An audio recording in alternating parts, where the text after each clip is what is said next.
3 yards, Steeler Nation. 3 yards. G'day, guys. Welcome to Steeler Nation Australia. My name's Mark. I'm your host. Guys, today we are talking about Anthony McFarland Jr., number 26. No, not Le'Veon Bell. I was thinking, what do I talk about today? What do I, just for some reason, I wanted to talk about the running back situation with Najee Harris, Benny Snell, other fellas too, in the undrafted guys as well. Mateo Durant, Jalen Warren. I don't know too much about those guys. We have Trey Edmonds, Terrell's brother.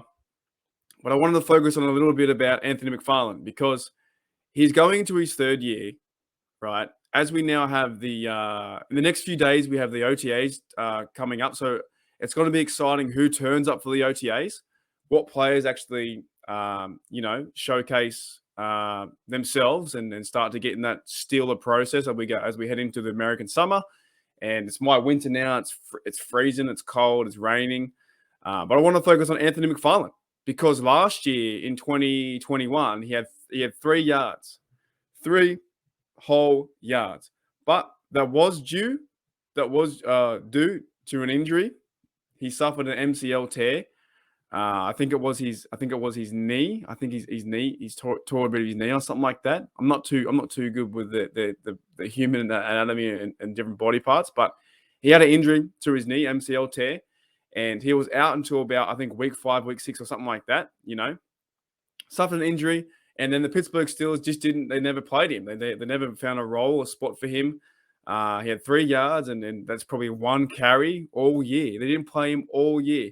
If you look at his stats too in like 20, where is it? In his career, overall career, he has 36 attempts, 116 yards, and 3.2 average, 0 touchdowns. The longest run we've seen McFarland run is 20 yards. Reception-wise, he has 7 receptions, 65 yards, 0 TDs, and longest catch is 17 yards. Now, this is a player to me that was kind of like a lot of spark, a lot of we all thought when he got drafted, he was drafted in round 4 in 2020. We thought this guy could be a speed burner. He could cut off the edge. You could use him in the backfield as a receiver, or as maybe not a blocker. He's not the biggest guy to be a blocker. He's only 5'8". He's a little scat back kind of guy, running around the field, get him involved in the offense. It just didn't happen. We all knew what happened last year with the Najee Harris show. It was over 80% or 85% carries. And I think McFarland and the running backs with Snell only had 100 yards between them. And it says here, 3 attempts, 3 yards. So he had 3 carries and got 3 yards. That's bad. But he's coming off an injury. And I'm starting to think, where will Anthony McFarland sit or be positioned in this Pittsburgh Steelers team? Where will they play him? Will he be second running back?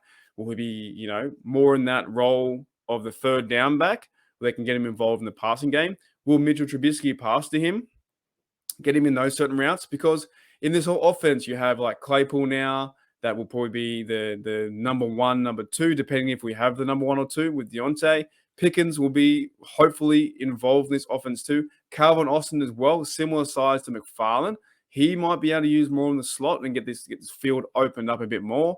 Getting involved Muth and even Gentry and Najee Harris, the number 1 running back. So my idea is where will Anthony McFarland sit and what position will he play with the Steelers?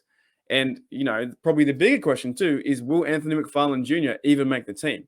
Because we do have some other running backs there on the Pittsburgh Steelers roster, right? Snell, he's at the moment, based to be number 2. Trey Edmonds is a guy that always goes to practice squad, comes often on the team. I do like how he plays his physical raw nature to run the football. I do like how he runs the rock. And the 2 undrafted guys, Mateo Durant and Jalen Warren, like I said, don't know too much about them, but they're a new, fresh face with the Steelers organization, can come in and have an opportunity, because this running back number 2 and running back number 3 are wide open, absolutely wide open to anyone. So it's going to be intriguing to see what happens over the OTAs and over the minicamp. And as the press and the Steelers media ask the questions for Tomlin and Canada, ask those pressing questions to say, hey, what's going to happen? Who will be your number 2? Who will be your running back number 3? Where do you fit Anthony McFarland in this offense?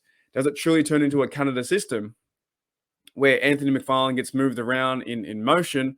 Maybe they play Najee and McFarland together. Maybe you put McFarland in the slot. I don't know. Maybe you move him in different scenarios versus different teams. But I think you're going to use Najee Harris as the bruiser, the beast running back that he is, and use him 75% to 80% of the carries. But I think at the same time, to be successful, you need to have a true number 2 and a true number 3.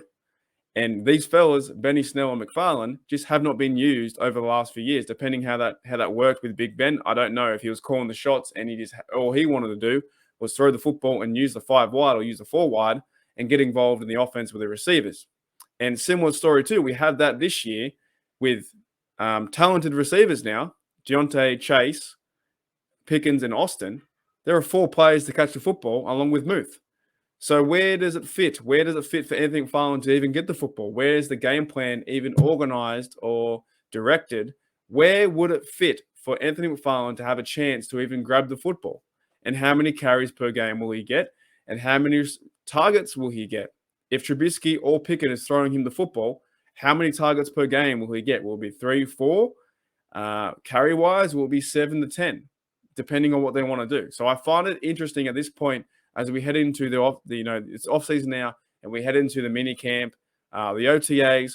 I want to see some good things from Anthony McFarland. I'm not giving up hope. I think the number 26 can be rebranded for McFarland Jr. to have an impact on the game. However, didn't get a chance to play last year in 2021, had the injury, and the Pittsburgh Steelers said, we're not going to dress you. We're going to the whole offense and the whole mentality was to run Najee Harris and feed Benny Snell the football a few times.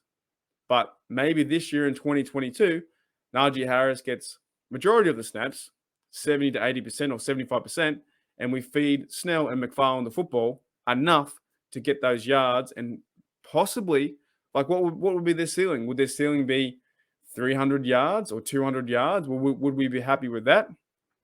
I'd be happy with them or for McFarland to at least have 10 carries, 10 to 14, 10 to 12 carries per game.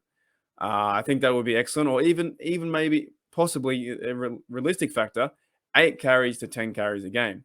Getting involved in the offense, once Najee Harris does his dirty work and moves the football, bring in a McFarland, a change of pace guy, 3rd and 3, send him out on a halfback toss, send him, move the guard around and get him in motion, get him out in space. That's what I want to see. He's not the up the middle kind of guy, but get him in space. Get him in space where he can have the football, create some unique plays, Matt Canada, get some things moving, and use McFarland enough to where he can be effective and get those first downs and have a chance to keep that ball rolling. Put Najee on the sideline, let him get his breath back, come back, and run the rock even more. I want to see from this team. I want to see the Pittsburgh Steelers run the rock as much as you can. Run the rock. Play action pass. Don't overstretch Trubisky to a point where you are throwing the football 40 times. Run the rock, defense, win championships, and go from there. But it will be interesting, guys, to see what happens with the running back position number 2, Benny Snell, and McFarland. Will they lose their job to Mateo Durant, Jalen Warren? Those fellas who are undrafted can come up because this is wide open. This situation in the running back room is wide open. Anyone can get it. We know that Najee is number 1. We just don't know who's going to be number 2 or 3 in those certain situations and, offensive schemes, what's going to happen with Matt Canada and how they're going to use McFarland Jr. I'm excited to see what can happen this offseason to see if he progresses and has more carries. He had 3 carries last year and the injury didn't help. But now a full offseason should hopefully help McFarland Jr. Better in that realm of things, and it hopefully should push us to be a better running team than we have been the last few years. We haven't been a very good running team the last few years, and that is like our quota. That is like our Steeler mentality, is to run the football. Thank you guys for checking out Steeler Nation Australia. I'm all done and dusted talking about the running back. It's quite a fun topic, actually, though, talking about the running back situation. Really is fun. It's going to be a good year with Najee Harris and whoever is number 2 or number 3. If it is undrafted guys, if it is McFarland has a resurgence and just goes kaboom and lights things on fire, it's going to mean good things for our team and good things for the league to see this fella get back at it. So I wish him all the luck. I wish Anthony McFarland Jr. the best, but history has told us from last year he didn't play, played 3 snaps, and that's it. Bad injury, getting back at it. Full off season. We'll see over the next few weeks if they're getting him involved, and we'll learn more. We'll learn more once the reporters ask the questions about who will be running back number 2 and who's going to back up Najee Harris. Thanks, guys, for checking out Steeler Nation Australia. I'll see you later.